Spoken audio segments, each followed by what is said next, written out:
all of those shocks. Okay.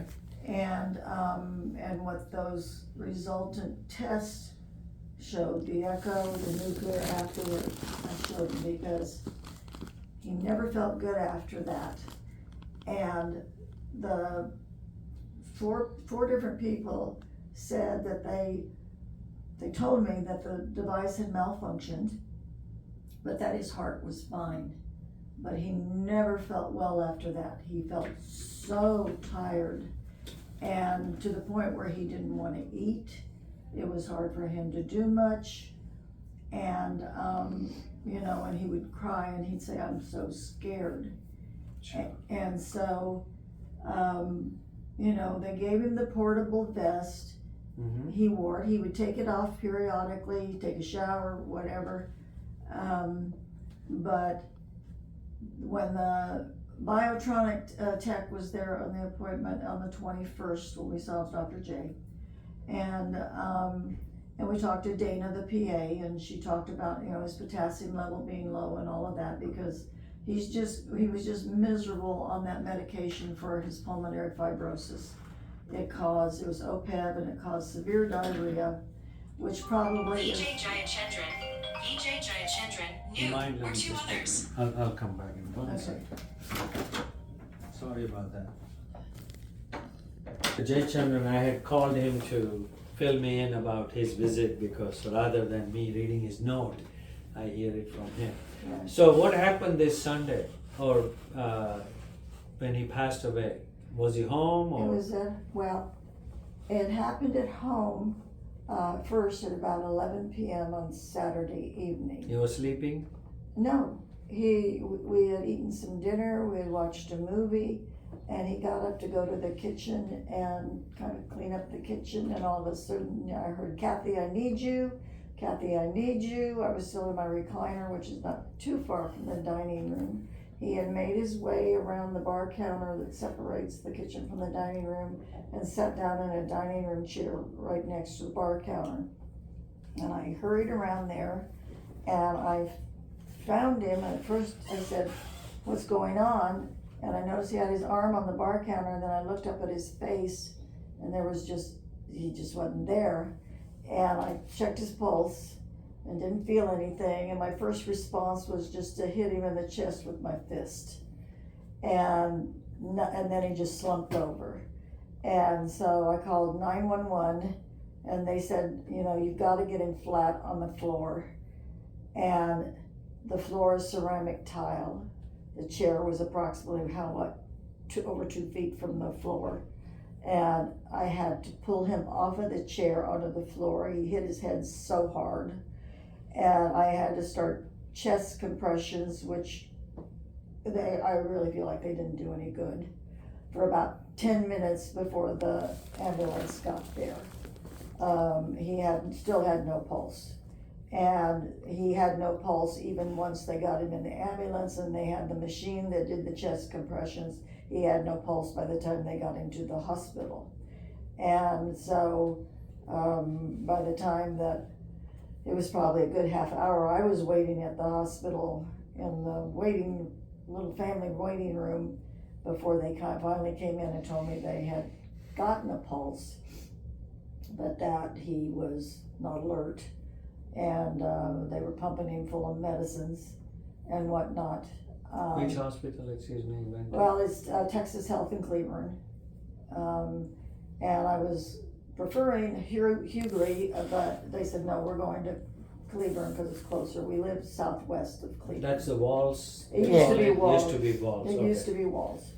And so, anyway, so they started working him on right away. They put him on a ventilator right away. And so I hadn't heard anything. I had my friends with me. I hadn't heard anything, and I finally went up to the front desk and I said, "What is going on? Nobody's telling me anything." So they finally sent me a nurse back from the ER, and they said, "We have a pulse, and this is what's going on, and in a little bit we'll take you back to see him." And she warned me about what I might see, and I said, "I don't care." I said, "I just want to go back there." And at that point, he was he had a pulse at that point, but, so they set up a chair for my friend and me outside of the ER room that he was in, and, no, that was, before they took us back, he coded, and I knew it was him, because, I heard code blue, and so, then they came and told me that he had coded, and so they got his pulse back again, and that's when they took me back there. And then they set me and my friend up outside the room, and I was able to kind of go in and out and be next to him. And they were just pumping him full of, blood pressure medications to try to, because his blood pressure kept tanking out. And so the doctor in charge, she just said, this is not looking good. We're gonna have to make some decisions. And I called all of the daughters, we have 3 daughters, and we all talked about it. And he coded again after the second code. And we decided that this was just abuse at this point to keep doing it. And so that's when we made the decision to stop everything. Good. And, Was he wearing life vest when he was home in the kitchen? no, he was not. He had taken a shower and, had not put it back on. Sure. So, I'm sorry about obviously, it must have been rough, and there's no easy way to, face a person you love, and this end of the life things happen. But let me tell you the objective thing, so it gives you a closure and you know what happened the best I can. Obviously, I'm getting second-hand information. He had the echocardiogram done, my partner read it, and stress test done. And both of them showed what we have known all these years, that his heart is severely weak and his perfusion is severely abnormal, multiple areas. I'll tell you why somebody told you, oh, everything was fine. It's when people want to not make you feel bad, why something happened. But he already, just so that you know, when we started, I got involved in him, because I have records going back to 2011 time frame, or give or take. So we've been taking care of him 12, 13 years, probably longer, 20 years. Longer. Most people with his condition makes 1 year. 1 or 2. He got 20. Just so that you know the relative thing. That first time I have the echo, his heart pumping was 20 to 25%. That's the prognosis of a person with ejection fraction of 60% is normal. He was at 20%. That's severe. This was back in 2011? 2011. He's Okay. always been like that. So I'll give you some data, and then you can ask questions. So this just gives you I would prefer you don't take this as a formal written deposition and try to get technically involved, because all you will get is wrong meaning out of it and get more frustrated. But get the gist of it. It's important that he was severely abnormal when we got involved. Most people don't make it a year or 2. They die from heart failure or rhythm problem, or both. That's why he had the device put in many years back to prevent and he has done wonderful, and we have done wonderful keeping medicine suggested and all that, and that's why he's not been in the odds of you staying out of hospital are literally 0. They go to hospital every 2 to 3 months, literally, with heart failure. So what you had the run is exceptional. Like if I say I have 100 patients, you'll be in top 10 or even more with that condition of how much you lived or he lived and how his quality of life was. It was excellent. He always came to office, he was smiling, he had 100% occluded at 1 vessel. Right. And we've been following it with good diet, good medicines, and his compliance, and your help obviously keeping things going. He hasn't had a second stroke, unheard of. People for 15 years after 100% blocked artery. And I'm telling you this so you understand that you had a car that had 500,000 miles on it before you started. And then it still ran for that long. So you get the idea that most cars will be, drive. And he kept driving. And it's not just one thing, or I want to take credit for it, or you, but it's the whole process. It has to be 3-legged stool. It's doctor, technology, patient and family. All three in medicine. Critical care clinician HSW's. Hello? Yes, Dr. Kalaria, I'm with a patient, something happening?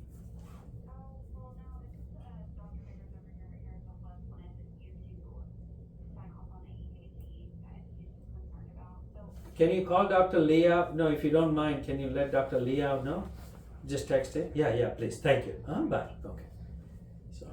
I guess my question is. Let me finish telling you so Oh. you get the whole, Okay, and then, so he has been doing quite well.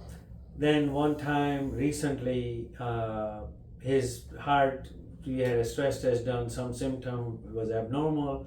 So we found a blockage and fixed a blockage 1.5 years back or last May or something like that in the backside of his heart in May 2023. He had that a was stent at when put he in. had his heart cath. Yeah, so we put a stent in him. Majority of doctors won't even touch that case, what we did 1.5 years back or in May. It was so complex that you can kill a patient on the table. But we did that procedure taking a huge risk, so he did well. And then, like every device, this lead had insulation not working. That was picked up when he was having shocks, and the device has been in long time. It's already exceeded its end, was end of the life. So Dr. Jayachandran saw him and properly diagnosed that needs to come out. And then the decision whether we put the second one in or not depends on how his heart is. His heart was as bad as 25, 30%, 35%, multiple tests I read through his chart. And then it was as best as 40. So the best he has ever been is 40, 45. There was only one study last year. Whether that was because we fixed him and it got a little better or just a different read and blood pressure changes. When blood pressure is better, heart can pump a little better. So a lot of factors go on, and also who reads it and that day what you thought was the number. It's a subjective assessment of number. But that was the only number that ever had gone as high as that. It's still not normal, but it was a little better. And then he had this, and so he wanted to repeat the studies to see if it is that number is good or even better. Then you don't need the device per current criteria. And if the numbers are 25, 30 range, then he needs the device. And while that's happening, he gave him the life vest because he is at risk for rhythm problem when he doesn't have the device. That's why we put the device. It's an unpredictable event. That device is $100,000. The reason we put it in and Medicare pays for it and you don't pay for it is because it is unpredictable when somebody will need it and how. That's why the life vest was invented. We didn't have it when I was in training 10 years back. We didn't have life vest. So at that time, if your device malfunction, you turn it off until you get it replaced. That doesn't happen next day. There's a scheduling, there's a, all that thing involved, the insurance approval.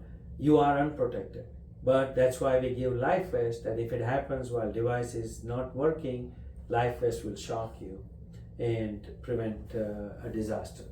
Now his both tests showed same thing, what he had 12 years back. Heart's very weak, and the nuclear stress test showed that every part of his heart had old heart attack and not getting enough blood and a little bit of ischemia. Ischemia means where there is something we need to fix. Majority of it is all heart attack. So he was supposed to see Dr. Jayachandran and continue to wear life vest, and then he would have, based on these two test results, after talking to me, because I'm the one who fixes, he wanted to make sure that stress test does not show anything that, this needs to be fixed before we put a device. But the stress test showed no life in his heart. Everything was dead tissue, scar tissue from prior problems, just like he had 12 years back. And his echocardiogram showed the same thing. So, and today was the visit from what Ro told me. Obviously, I didn't know, or I don't memorize it, or something like that. He was supposed to meet me or Jayachandran. It had on the schedule to meet with you. Because he wanted me to review the stress test, make sure the plumbing is fine before he goes ahead and upgrades the life vest to a new permanent implant, because it is a major undertaking, second go around and so forth. And in between, unfortunately, he had the cardiac arrest. that day that's what happened, that he had the cardiac arrest, which he has always been at the risk of all his life since I first met him. I understand. And if he had worn life vest, which is not to blame that I was not wearing it, you can't wear it, you went to shower, you didn't, that's destiny, God's will, or whatever, that was his, fate, it would have shocked him as soon as he went out. Not necessarily that even if he was wearing it, that it would have been successful in keeping him out of it and because at some point the heart gets so weak, so damaged, that it goes into a bad rhythm. You shock them out of it, but it goes right back into it. And you're thinking about, that device malfunction caused him to be bad. It's Shirley Matthew. Hey Shirley, I'm with a patient. Let me call you back if you don't mind. Okay, thank you. So, having shocks, the heart doesn't like it, but being in bad rhythm, heart doesn't like it even more. So, he had multiple shocks, and that obviously, when you just don't have anything left to begin with and you get shocks, it's even harder recovery. And that's why he had the stress test and echo done to find out. Even if he was not complaining of symptoms, we would have done that and upgraded the device. Well, he told me, And let me finish a couple other things so you Okay. get. And somebody telling you after he went to the hospital with shock that his heart was normal. People use terms very loosely because they don't want to tell you complex things and family getting depressed things.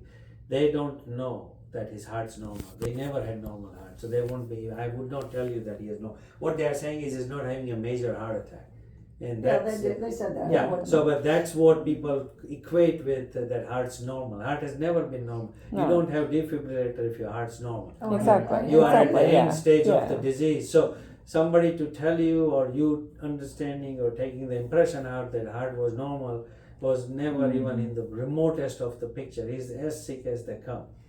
Now, after the fracture, the process of having a life vest on and upgrade plan was already in the works like we normally have. What happened to him, whether or not he was wearing a life vest and he would have gotten out of it, I don't know, you don't know. And focusing on that point is not going to bring him back. Even if he was wearing life vest, he would have gotten 10, 15 shocks and struggled just like it happened in the hospital because he had no reserve, so to speak, that you get kicked and you come out, but then heart has the reserve to get Right. pumping back again, and he didn't have any reserve. And his pulmonary fibrosis, I won't tell you about that. That diagnosis itself has a huge mortality. You can look it up online. I have. What is the mortality of a patient with pulmonary fibrosis? So what you are equating with, it's all hard while he was tired, not necessarily. Pulmonary fibrosis and the I treatment. know. And know. that was probably, in my opinion, why he was the last straw on the camel's back, literally, because he had never had this bad of an issue. His heart has been chugging along, and I don't want to play God and say, we would have given 10 more years to him, I don't know. But he was doing as best as I have seen anyone do all these years from a heart standpoint. But the sudden decline happened because of two things. Obviously, pulmonary fibrosis and the fracture in his lead and end of life in the device. Battery is out, so he needed that rest. So that's my take on reviewing all this in a very short time.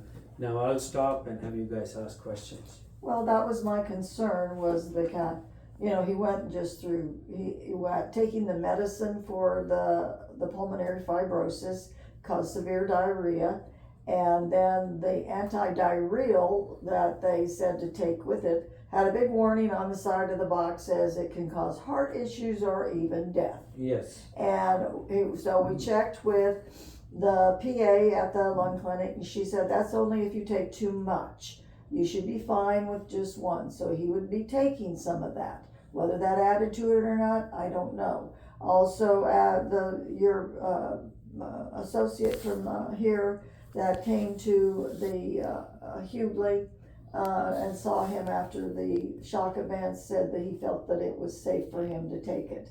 And so So that was just, had just been miserable for months taking that medicine. And No, but see, I would, if I may, he's not miserable from taking the medicine. He has a miserable problem. So he needs to take a medicine that is bad. So you don't think that it's the medicine. Medicine is miserable. He has a miserable disease. So he needs to take drugs. IPF has no treatment. So people are doing all this. It's just they're throwing darts. So don't think that it's the medicine that made him miserable. He had a disease and somebody was trying whatever they can. It's not my specialty, but if you keep that mindset that it was the medicine, then you'll always feel bad.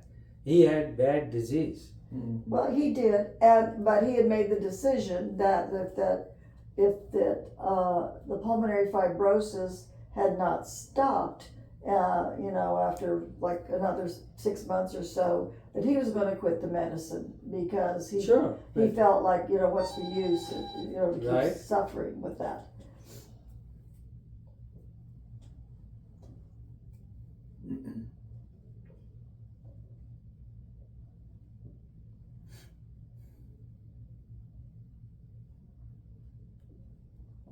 Okay. So, that's understandable, and that was a very good, I'm not ignoring you, I just need, somebody's really sick in emergency room, so I'm trying to. No, my other thought was when he got all those shocks, and they said his potassium level was low, and Dana, who I really appreciated how she gave us a lot of information over there, over when we went to see Dr. J. And she said the fact that he had low potassium, that could trigger AFib and cause issues and stuff. And so, and with the diarrhea, he had been drinking a lot of electrolyte drinks and stuff. He already was on potassium. And so, and they actually gave him potassium when he was out at Walls that night to raise his levels before he was discharged.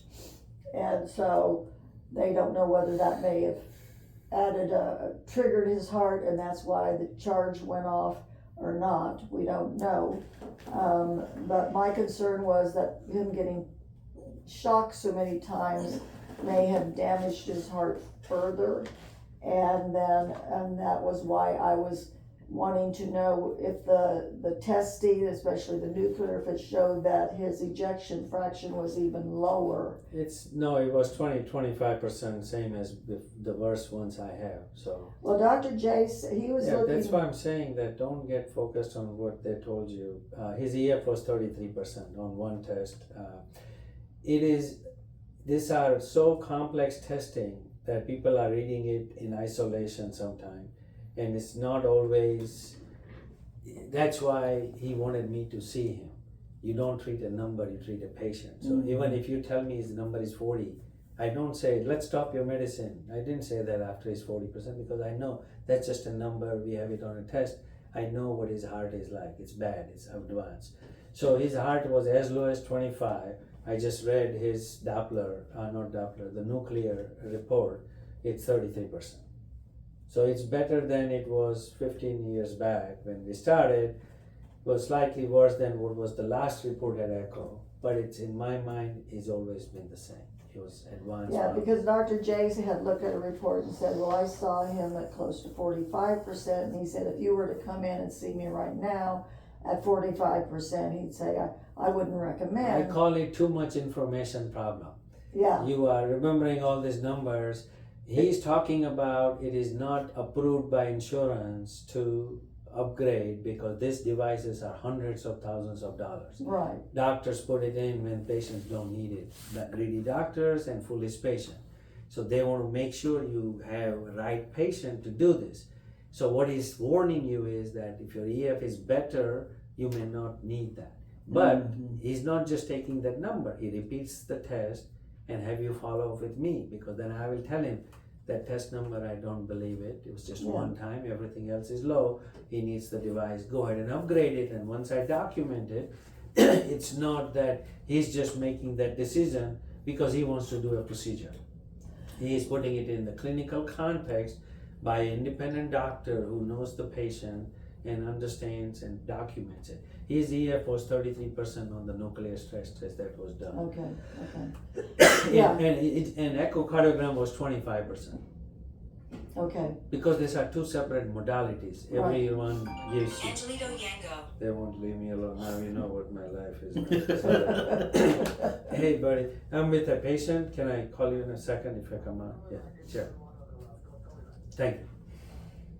well, that was my concern, I just I needed some closure and some peace about the fact that the shocking event was not solely, because I was told by several people, including the Biotronic tech who was there on the 21st, and he said it was a malfunction. Yes. And so I just wanted to make sure that he wasn't made worse by that malfunction. So, let me put it that way. He was made worse by the malfunction. He got shocks. His numbers are 33%. It's better than 25. So by that logic, it will be he got better by those shocks. No, it's the same. It's not better, not worse. He didn't enjoy those shocks, and heart doesn't like being shocked. And anytime he gets shocked, there is tissue damage, and he doesn't have any more to dispense with. But that's not why he passed away. That had nothing to do with, remotely to do with what happened. And you can say, oh, he took extra potassium or diarrhea pill or this. You need to be checking his potassium twice a day if you really want to know what is happening with his diarrhea. Because one big diarrhea moment, your potassium go down to 2.5 and have a bad arrhythmia and you die from it. So, but you can't be checking potassium twice a day at home. You don't. And he has all these drugs on board. Every drug can interact with it. So, I will tell you, that exercise that you will try to go through, was it potassium, was it him not wearing life vest, or was it his anti-diarrhea medicine, or was it his pulmonary fibrosis drug, it's futile. What you need to go by is his great memories you have, that he got a run that I can guarantee you that is unheard of. You can go online and search, what is the prognosis of a patient with ejection fraction 25%? You do that yourself. Or severe LV class 4 CHF. You will see number of admissions in a year, 2 to 5. Number of time people make it 5-year mark, unheard of. Yeah. He got 15 years. So, and on top you put a pulmonary fibrosis that, he still, obviously, that's a recent one, but I'm sure it was at a lower stage long back, and then it just gets worse and worse. Well, and at some he point- wasn't treated way back. We had to change doctors. And it's a difficult diagnosis, especially if you have a heart failure, always gets blamed. Is it heart or the lung? Changes are similar unless you get some CAT scan and some advanced. Yeah. And then people sometimes don't even want to know why I would subject you to all this testing and then come back and tell you there's no treatment. Or treatment is miserable than the problem. Right, there's no cure, yeah. And same thing as what you went through, that, now I'll give you medicine, but then you are having diarrhea and a potassium problem and this problem. So, let me just answer that here.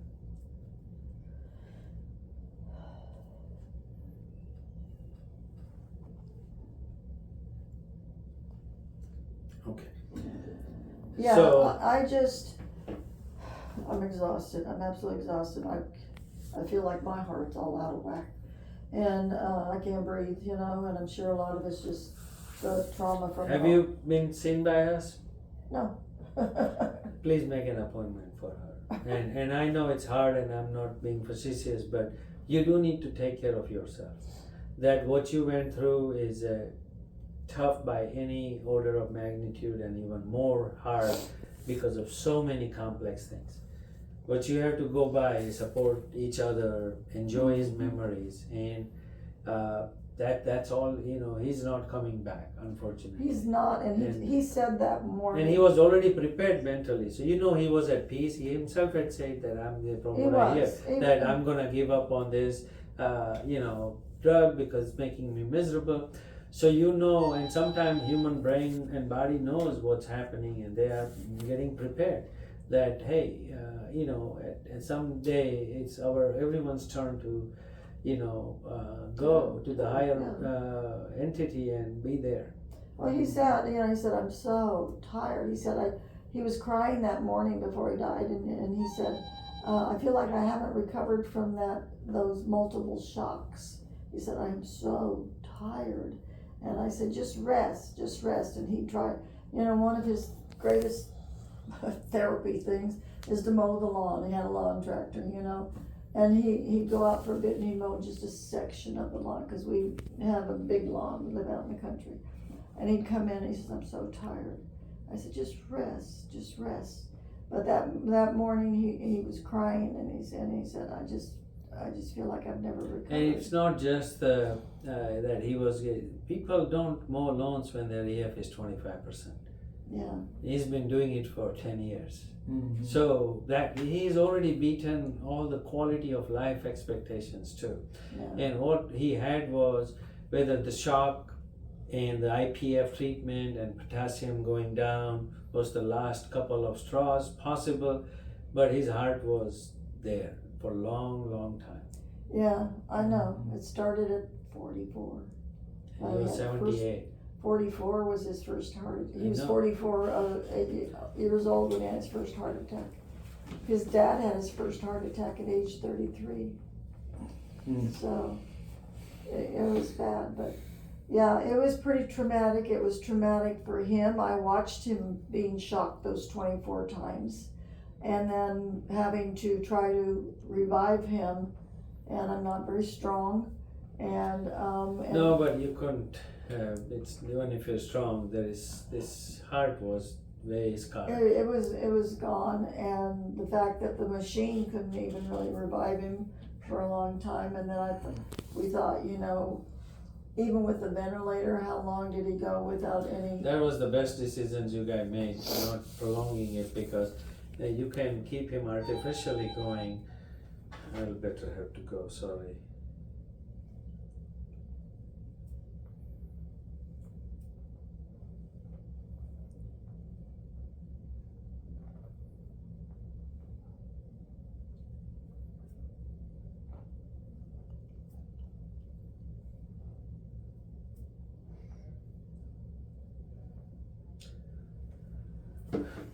Yeah, it was. Vijay Jayachandran, new.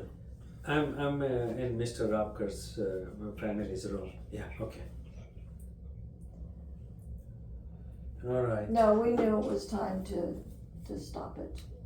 Let me just show you a picture so it gives you a closer. This is his heart, the last one we just did on June 11th. You don't look at this, but these are the cuts of his heart circulation. And pink is the normal perfusion. Purple and blue is abnormal. Like this is also a different way of looking at it. Just look here, everything is purple and dark. Only pink is this sliver of his heart. So purple means it's not functioning. It's dead tissue. Okay. So it's very, very, very advanced form. Okay.